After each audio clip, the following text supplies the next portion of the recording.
63 ka mga tao ang nadakpan sa hiniusang operasyon sa mga police stations ug units sa Mandawi City Police. Ang report ni Nico Sereno.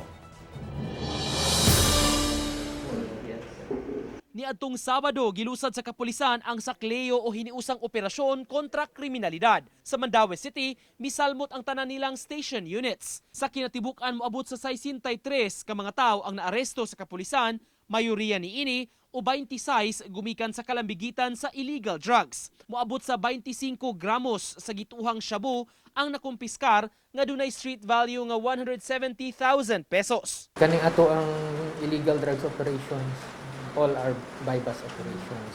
Nasad tayo kuan ani during checkpoint operation. Ubay-ubay sab ang mga nangadakpan sa kapulisan tungod sa illegal numbers game. Hinunsagad kanila nakapiyansa ra ning maong mga kaso. May 7 sab ka wanted individuals ang naaresto sa kapulisan. Kung ikumpara sa miaging hiniusang mga operasyon, paghulagway sa MCPO, mas daghan ang nadakpan karong buwana. Gamay naman lang to atong madakpan. So after sa Baguio, murag ni kuan siguro ni kumpiyansa ning mga kuan, mga players. So ubay-ubay ang atong mga dakpan, especially kaning sa illegal drugs ug sa illegal gambling. Uban ni Godfrey Relien, Nico Sereno, Balitang Bisdak.